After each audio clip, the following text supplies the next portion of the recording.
Careful now, spoilers ahead. You hear me? Spoilers. Spoilers. Run if you can't handle them. Spoilers.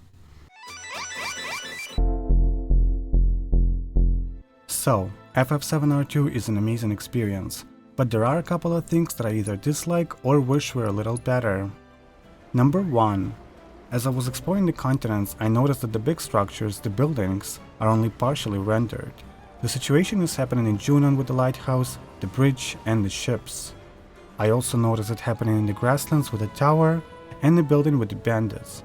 I feel like this specific issue is easily fixable, but for some reason it has not been addressed for more than 6 months now. Is the company waiting to do it in a remaster?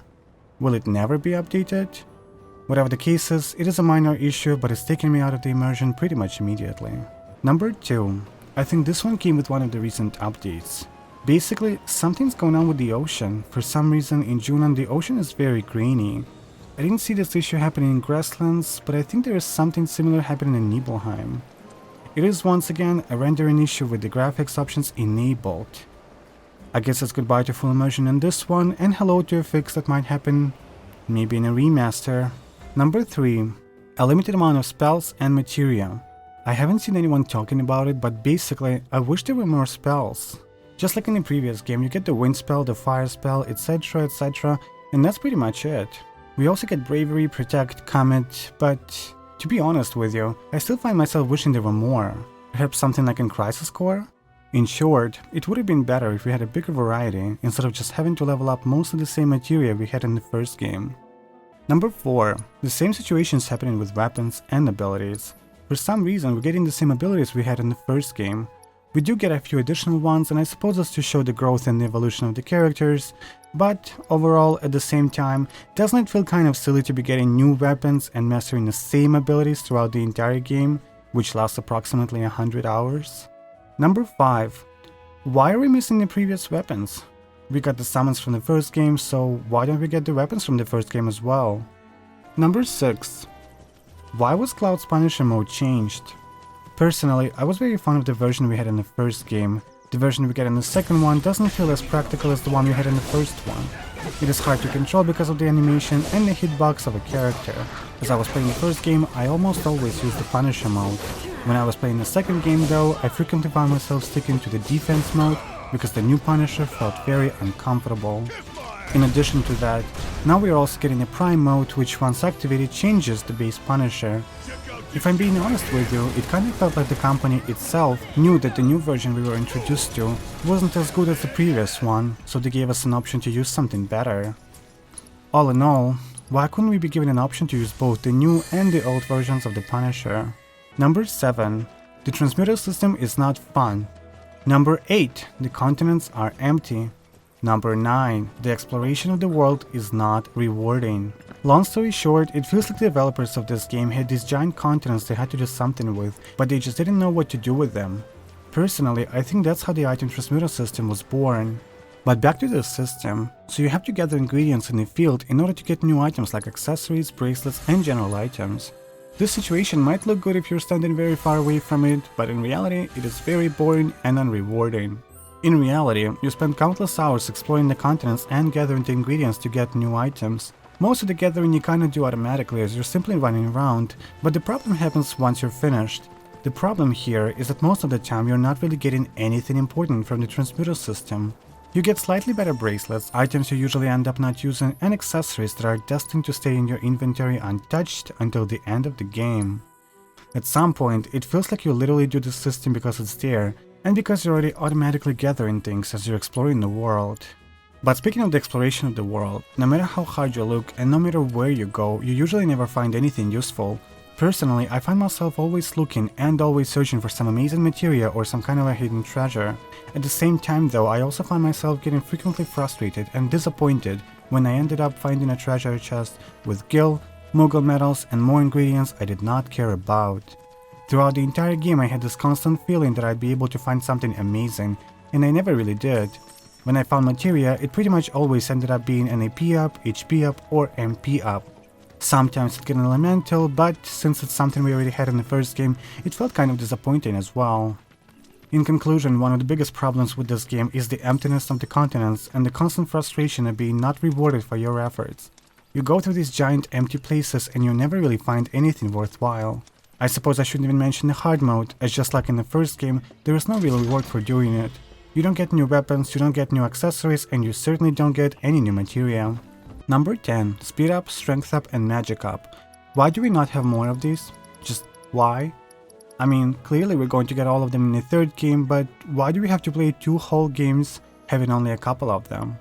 Number 11. Materia duplication. This was not available in the first game, and for some reason, even though everybody complained about it and wanted to have it back, the company decided not to give it to us. The question here is, why? Why not add something the fans are fond of? Why refuse to include it in an update after getting numerous complaints since the release of the first game? Why? What is so crazy that could happen if this feature was available? The players would become too strong? The game would become too easy? Getting barrier all revival would spoil the experience? If so, could it not be given to us after we finish the game? Could it not be included in the settings as an option? All in all, in my personal opinion, the game should always be an enjoyable and fun experience. If I want to become overpowered, give me the option to become overpowered. If you're concerned about the balance of the game, make it optional. Do whatever you think is best, but do not remove a feature that is literally one of the best parts of the original. Number 12. Fort Condor, Gears & Gambit, and the Gliding Chocobo minigame in Cosmo Canyon. First of all, Fort Condor and Gears & Gambit are difficult, like insanely, unnecessarily difficult. It was already a challenge for me to get through them on normal, but when the game told me there was a hard mode unlocked and available, I just opened the browser and typed in FF7R2, minigames, walkthrough. As for the Gliding Chocobo and Cosmo Canyon, while it wasn't as difficult as the other 2 I mentioned, it was in general very annoying. 1. You have to get all the rings to get the best score. 2. You have to keep pushing the R2 button, which has an incredible resistance because of a PS5 controller. 3. You keep replaying because you missed that one circle and your finger starts hurting because of the aforementioned resistance of the R2 button. 4. You find out that the last round and its last rings are actually not properly placed by the developer. 5. You fail again and again because of a mistake of a developer. 6. Somehow, if you have enough patience and access to the internet, you end up actually getting the perfect score. 7. You get no real reward for doing it, for going through it, so congratulations. Number 13. In short, minigames, just as the exploration of the world, are not rewarding. Most of them are insanely difficult, annoying, and time-consuming. Most of them make you wonder if minigames are supposed to be fun or cruel and unforgiving. The minigames in FF7R2 make you ask yourself one of the most important questions, and that is, am I actually having fun? So when it comes to replaying the game, when it comes to your second or third playthrough, are you looking forward to replaying the minigames? Number 14. The waterfall location in Junon. Am I the only one who felt like the whole area was pointless? You get some ingredients, some treasure you don't care about, you expect to get some cool materia and you never do. This one area kind of summarizes all the areas in the game. In a few words, from start to finish, it can be described as amazement, hope, search, disappointment, confusion, and frustration. Number 15. Quests and challenges. So there comes a moment in the game when you just don't care about the quests and the challenges. I think after about Junon you start understanding that you have to do 4 of this and 4 of that for Chadley, as well as some additional quests on the side. This is great and all, but when you know that you're not going to get something awesome for your time and efforts, you begin to slowly not care. The repetitiveness and the unrewarding experience kinda make you just want to move on with the main scenario. In fact, in reality, you really only care about the main scenario the entire time. Everything else, including the extra characters that you could not care less about, feels kind of like an obstacle, and frankly, filler. In the original, in comparison, you only mainly had the main scenario. You were constantly being fed new, but at the same time important information. Information that you actually wanted to learn more about. Number 16. Party setup. For some reason you only get 3 options for the party setup. We have 7 characters and only 3 options for them. So the question is why? Why can't we have more, like 6 or 7?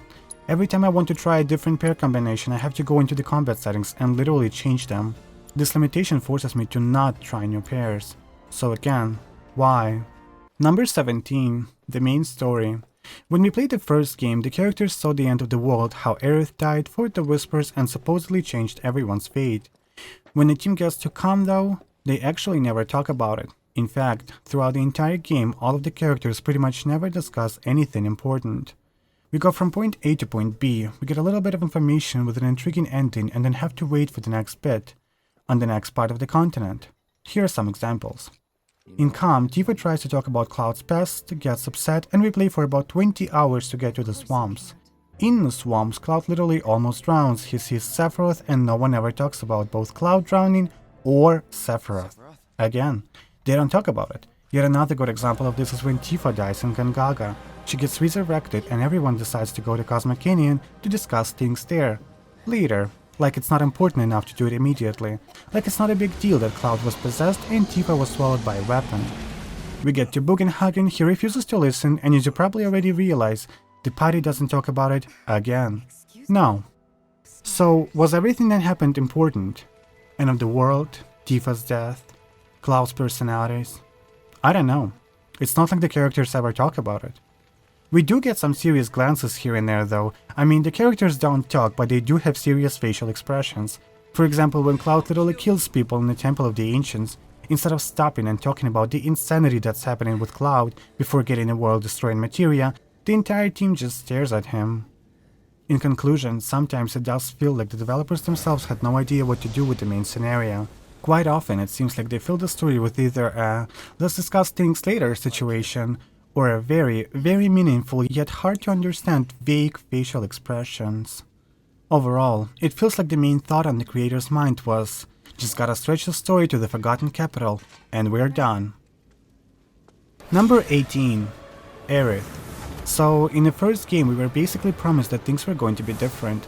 At the end of part 1, when Sephiroth said that Cloud had 7 seconds till the end, it was pretty much a huge implication that it was possible to actually save her. Then, for 4 years, we kept getting these trailers that were implying that it was possible. During the last trailers, we got the question, the world could be saved, but can you? You know, for a moment there, I actually thought that it could happen. For a moment, I thought that she was going to survive and that it was going to be revolutionary. I mean, can you imagine one of the most important events in gaming history could change from grief and sadness to a completely new and powerful event about strength and defiance? I mean, it could be extraordinary. But no. At the end we get this. She dies. And she dies in this very unnecessarily complicated and convoluted way. She lives, she dies, and she lives and she dies over and over. And then there is the battle sequence and she comes back to help you. And you hope. And then she's gone. Again. For what it seems like a 50th time. So again, why? Why take something so heavy and memorable from the original and turn it into this? It's like we fought for nothing, like we waited for nothing, watched and read the articles for nothing. It's like the developers themselves, the creators of the game themselves, did not really have much respect for the players. Like this serious event is just some kind of a joke. And with that, these are all the things that I either dislike or wish were a little better. See you in the next one. Bye.